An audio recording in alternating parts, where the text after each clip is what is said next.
کے ساتھ ماں کا درجہ رکھے، اس بیوی کی کیا عظمت ہے۔ وہ کامل و اکمل انسان ہے جس کا ظاہر بھی کامل ہے، جس کا باطن بھی اکمل ہے، اور ایسا کمال و اکمل ہے۔ اگر زیارت وارثہ کا جملہ یاد ہو، مولا فرماتے ہیں صلوات اللہ علی اجسادکم علی اجسادکم وعلی ظاہرکم وعلی باطنکم۔ ہمارا سلام ہو آپ کے سروں پر، ہمارا سلام ہو آپ کے جسموں پر، ہمارا سلام ہو آپ کے ظاہر پر، ہمارا سلام ہو آپ کے غیب پر، ہمارا سلام ہو آپ کے باطن پر۔ یعنی پروردگار نے اہل بیت کے اگر ظاہر پاکیزہ رکھ کے دنیا کو بتایا ہے تو ان کا باطن اس سے بھی بڑا کر کے بتایا ہے۔ ہر چیز کا ظاہر ہے۔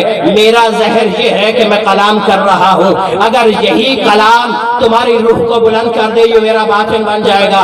اگر ایک موبائل کو ظاہراً دیکھا جائے تو یہ موبائل ہے، اس کا باطن ہے کہ یہاں سے لاہور تک بات کروا دیتا ہے۔ اور اہل بیت کی کیا ہی عظمت ہے، جو حکم وہاں سے لیتے ہیں سناتے یہاں ہے، جو یہاں اہل بیت کی محبت میں اس کا ذکر کرتے ہیں پہنچاتے وہاں ہے۔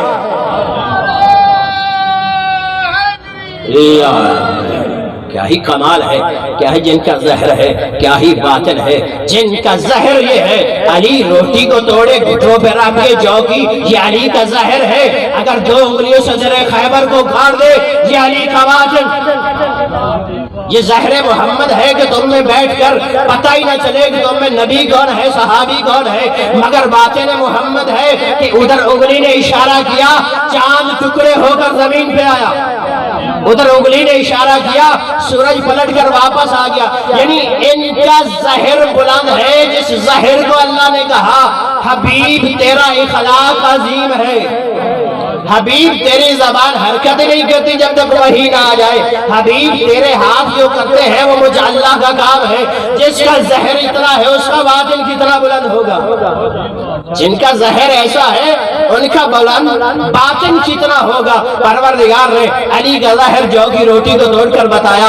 اگر تم میں بیٹھے گا تو فخر نہیں سکھائے گا، تمہیں بتائے گا نہ ہم فقیر ہیں مگر فقیروں جیسی بیٹھک کر کے بتاتے ہیں۔ تم میں کوئی غریب ہو تو اپنی غریبی پہ کم سنی پہ کبھی مایوس نہ ہو جائے۔ یہ اہل بیت کا ظاہری کردار ہے۔ اگر عطا کرنے پہ آئے جس سے وضو کے پانی کے قطرے سونے بن جائے، جن کی طرح میری بات پہنچ گئی ہے ان سے میں سلام کہتا ہوں، جن کے پانی کے وضو کے قطرے سونا بن جائے عطا کرنے پہ آئے تو وہ کر دیتے ہیں۔ شاید میں نے پہلے یہی 66 میں یا اس مقام پر واقعہ نقل کیا ہو کہ امام کا صحابی ہے، امام زین العابدین کا ہر مرتبہ بالبک کی سرزمین سے کعبہ کا حج کرتا ہے، واپس آتا ہے مدینہ میں امام کی خدمت میں تحفے پیش کرتا ہے۔ ایک مرتبہ اس نے تیاری کی کہ حج کعبہ کروں، تحفے طوائف مومنین کے اکٹھے کرنے شروع کیے، ایک گٹھڑی بنا کے رکھ لی۔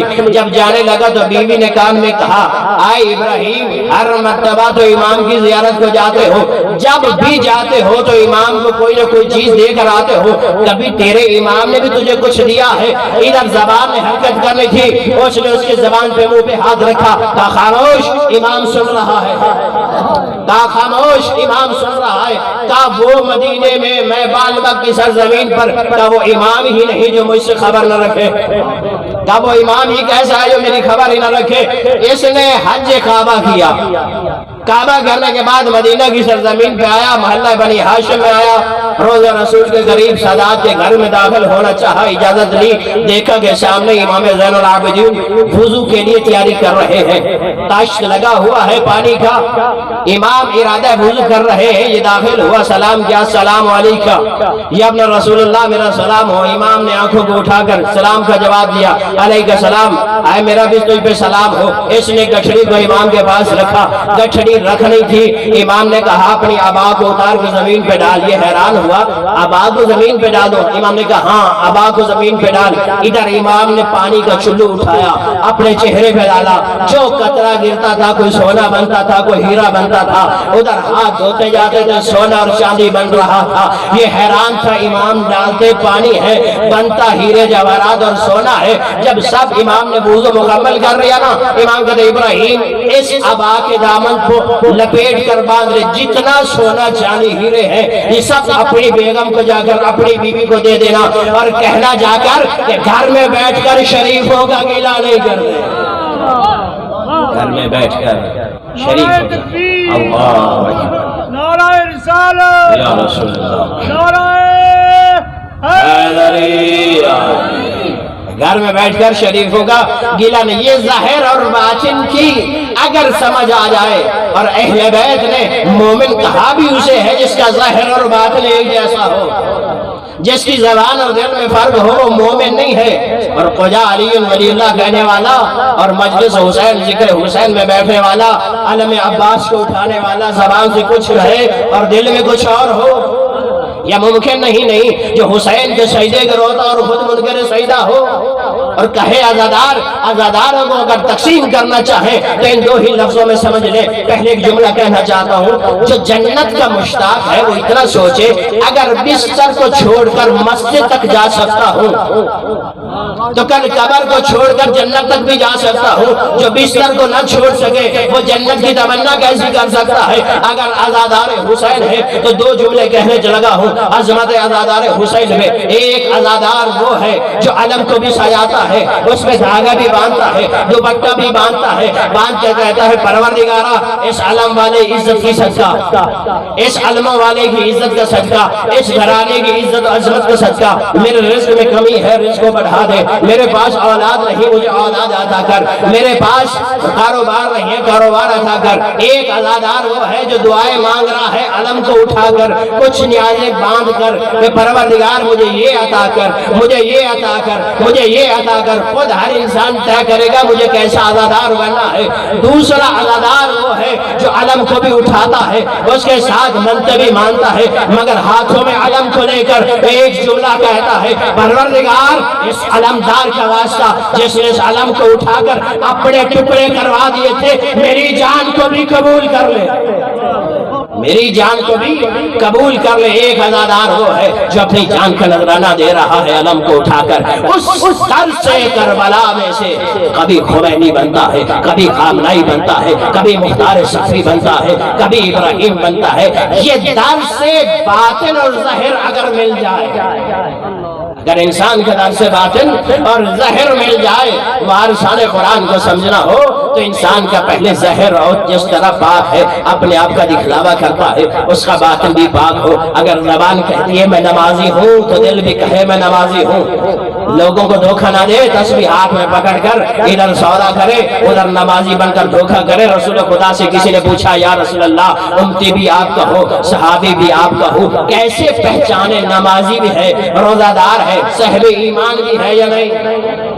جس تک جملہ پہنچ سکے ضرور داد دیجیے گا. رسول فرماتے ہیں اس کے نماز روزے پہ نہ جا، فقط اس سے لین دین کاروبار دولت کا تھوڑا سا لین دین کر، اگر اس میں وہ کامیاب ہے تو صاحب ایمان ہے، اگر اس میں کامیاب ہے تو صاحب ایمان ہے. یہ نہیں 10 لے کر 1 کھا گیا 9 واپس کر دیے، اتنے سال اس امانت کو سنبھال کے رکھا تھا. مولا فرماتے ہیں وہ صاحب ایمان نہیں ہو سکتا. اس کی نماز بھی دھوکہ ہے، اس کا روزہ بھی دھوکہ ہے، اس کی تسبیح بھی دھوکہ ہے جو کر رہا ہے. اسی لیے اہل بیت نے چاہا ہے کہ جو ظاہر ہے وہی باطن ہو، جو ظاہر ہے وہی باطن ہو.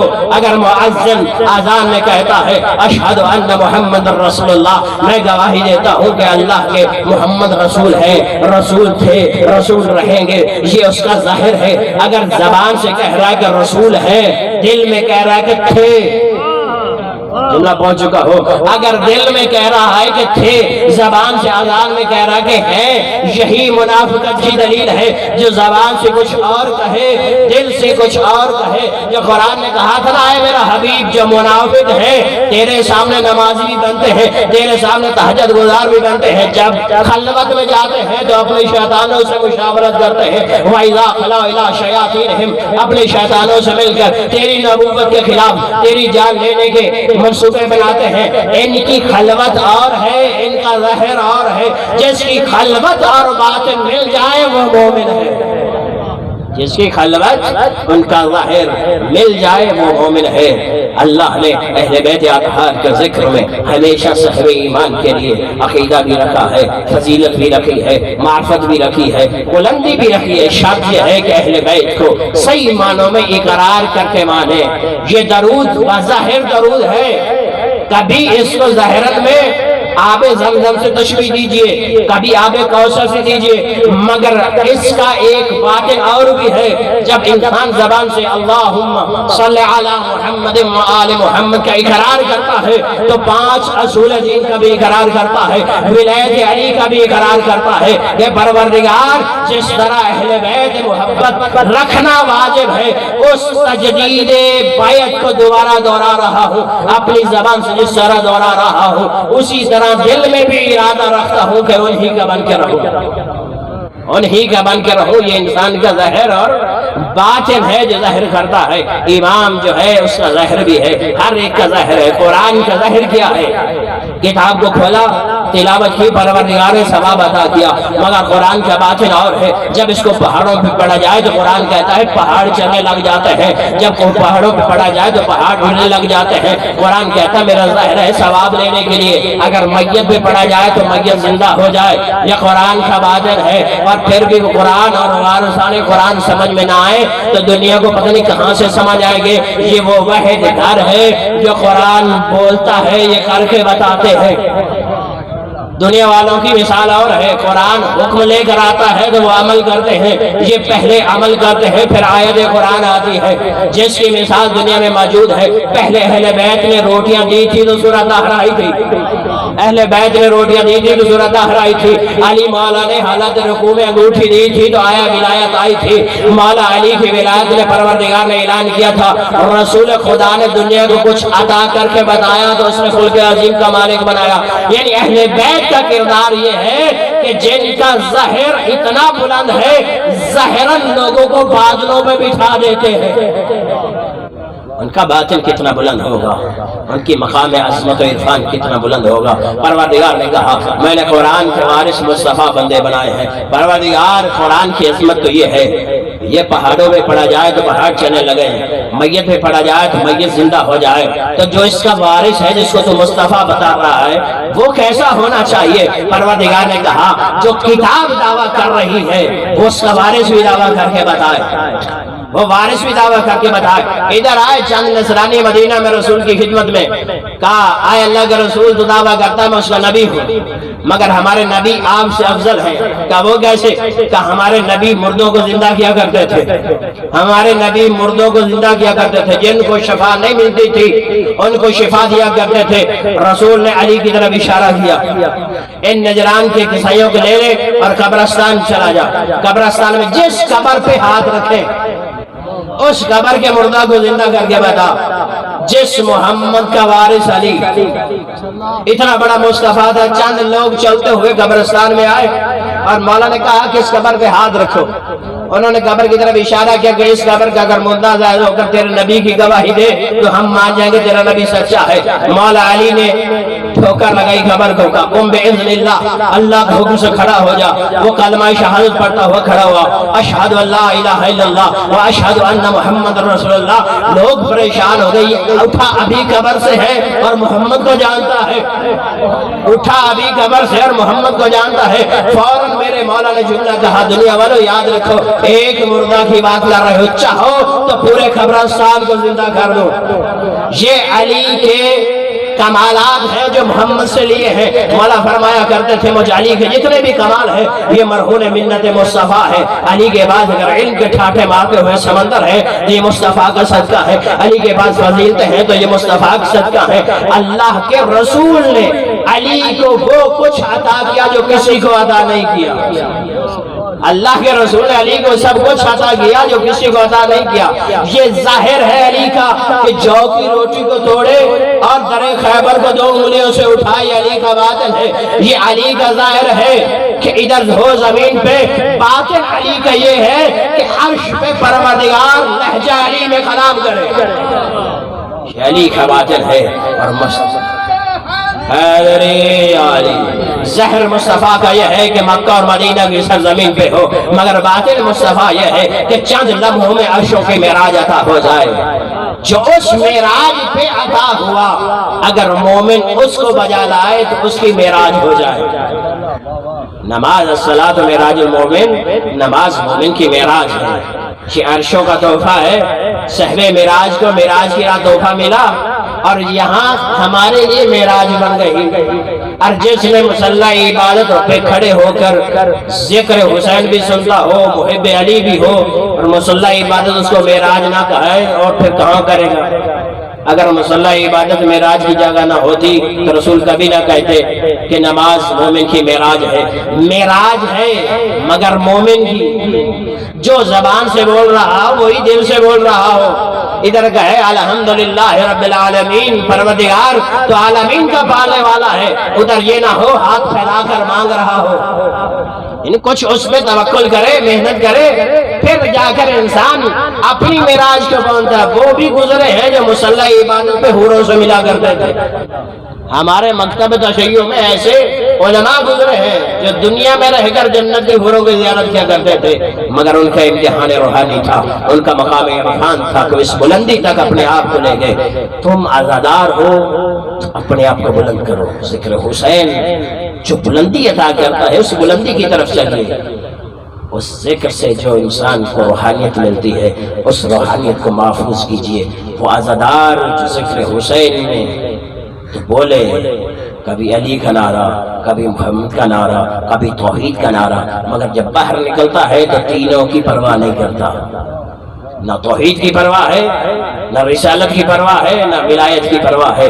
یعنی جس نظام کو توحید لاگو کرنا چاہتی ہے اس نظام میں اگر انسان علم کے سایہ میں رکھے اپنے آپ کو تو اس کی علمی معراج بھی ہو جائے گی، اس کی روحانی معراج بھی ہو جائے گی، اس کی نماز بھی معراج کی طرف چلی جائے گی۔ شاید آپ کے لیے جملہ مشکل ہو کہ معراج علم کیا ہے، اہل بیت ہو یا توحید؟ کبھی کسی کو علم کے بغیر ہم ماننے والے ہیں بلا فصل۔ علی کی ولایت کی اقرار ہی بلا فصل کیا ہے کہ لا الہ الا اللہ محمد رسول اللہ علی ولی اللہ وصی رسول اللہ و خلیفۃہ بلا فصل، کہ ہم بلا فصل علی کو خلیفہ مان رہے ہیں۔ یعنی ہمارے ماننے کے دوران کوئی فاصلہ نہیں ہے۔ ادھر توحید کا پیغام آدم سے جلا خاتم تک پہنچا، جب خاتم جانے لگے تو ہمیں علی کے حوالے کر کے گئے۔